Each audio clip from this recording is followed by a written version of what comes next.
Hello everyone, today we are going to continue the topic of top 5 financial metrics in banking.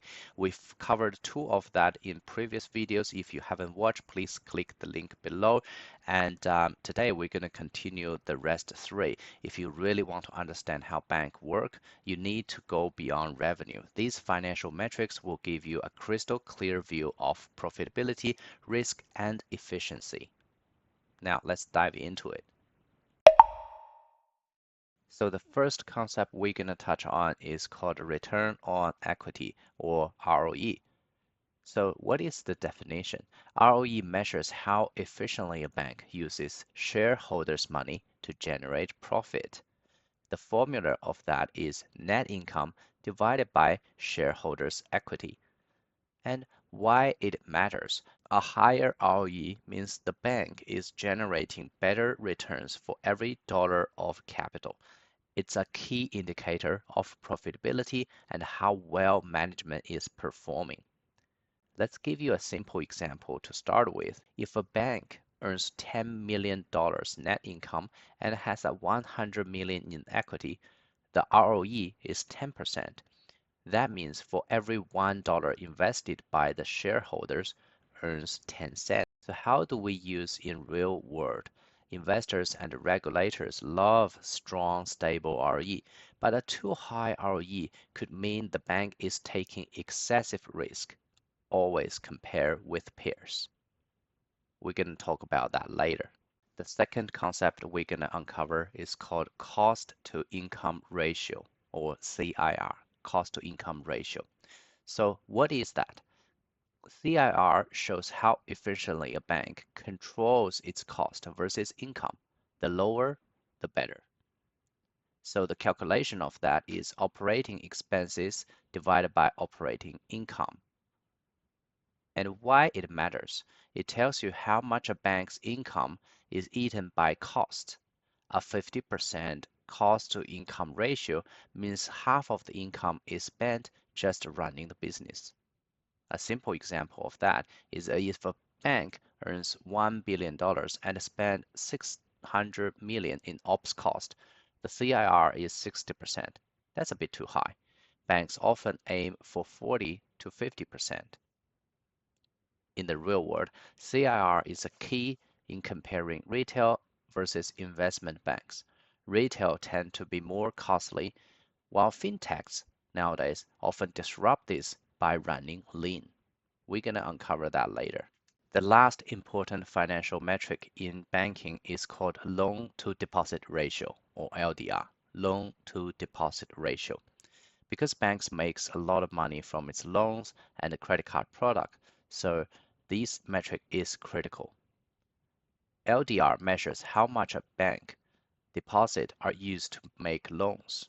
The formula of that is total loans divided by total deposit. Fairly simple, isn't it? So why it matters? It shows how well a bank is using its funding to generate revenue. But too high often means liquidity risk. For example, if a bank has 800 million in loans and 1 billion in deposit, the LDR is 80%. That's a healthy level. But if a LDR is over 100%, that's also possible, meaning that bank is relying on external funding, which also could result a bit of risk. Let's do a bit of brain practice and put these metrics in a daily life business, which is a pet shop. Yep, a pet shop where you sell puppies, kittens, and all sorts of adorable animals. Now, just like any business, you want to know how well your pet shop is doing. You need to measure profit, control expenses, and decide if you are investing enough in new stock versus the money your customers deposit as pre-orders. These concepts surprisingly mirror the key financial metrics in banking. So imagine your pet shop is make 10,000 in profit over a year and you had invested 100,000 to get it started. Your ROE, return on equity, will be 10%, meaning for every $100 invested, you earn 10%. You earn $10 in profit. Big banks like Commonwealth Australia or Westpac typically aim for ROE figures between 8% and 15%. A higher ROE means the bank is doing a great job of generating profit relative to the money shareholders have put in. Now, let's say your pet shop has 30,000 in monthly expenses and earns 50,000 in income. That gives you a cost to income ratio of 60%. In the banking world, a lower ratio, typically between 40% and 60%, is ideal because it shows the bank is managing its expenses well relatively to its income. Banks like NAB or ANZ continuously improve their process and keep this ratio low by doing automation and streamlining.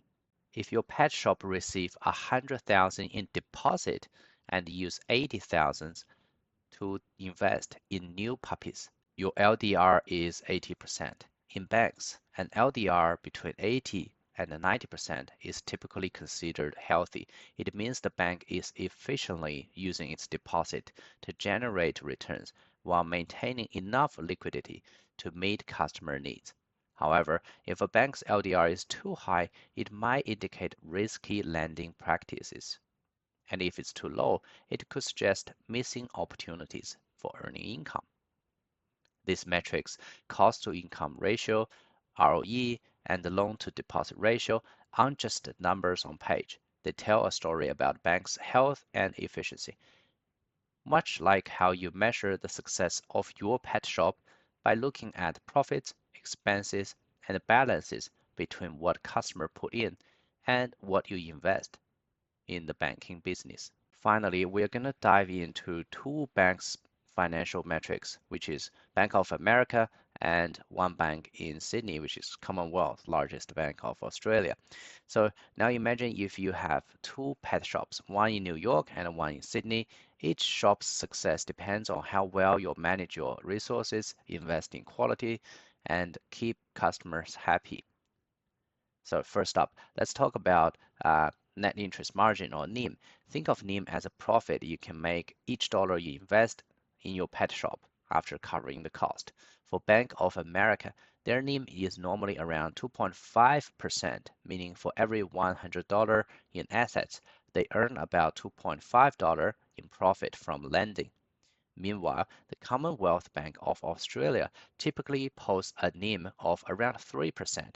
In our pet shop analogy, that's like one shop earning an extra $0.5 per $100 invested, showing a slightly better profit margin from their lending. Next, we have return on asset. This metric is like measuring how well your pet shop turning all its toys, cages, and treats, which are all its assets, into profit. Bank of America shows ROA of roughly 1%, which means for $100 worth of assets, they generate $1 of profit. The Commonwealth Bank of Australia often achieve ROA close to 1.2%. In our scenario, the Sydney pet shop is a bit more efficient at using its assets to create profit. Then let's talk about return on equity, a measure of how effectively the pet shop uses owner money to make profit. For Bank of America, a typical ROE might be around 10%, while for the Commonwealth Bank of Australia, often reports ROE around 12%. In other words, for every $100 invested by the owners, the New York pet shop earns $10, whereas the Sydney pet shop earns $12. The higher ROE shows a strong return for shareholder in Australia.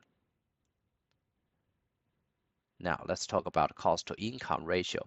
Bank of America might have a ratio around 55%, meaning they spend 55 cents for every dollar earned. The Commonwealth Bank of Australia typically maintain a lower ratio, about 50%, indicating more efficient operations. So that means the Sydney pet shop is a bit leaner, keeping more profit in the kitty.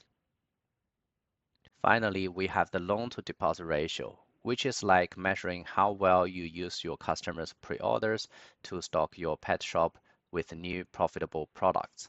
Bank of America's LDR typically is around 85%, while the Commonwealth Bank of Australia is close to 88%. This means both banks are efficiently using most of their deposits to fund loans.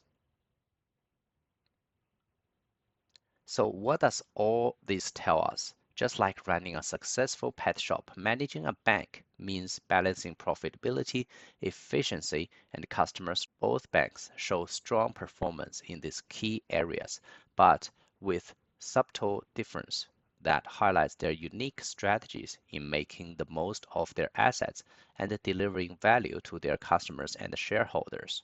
By understanding these metrics, you are not just crunching numbers, you are uncovering the secrets behind how banks create value and maintain financial health. And that's winning insights for everyone interested in the world of finance. If you enjoyed this breakdown and want to see more real-world comparison and deep dive into different metrics, hit that like button, subscribe, and drop your thoughts in the comment section below. Let's keep exploring the fascinating world of banking and finance. We'll see you next time.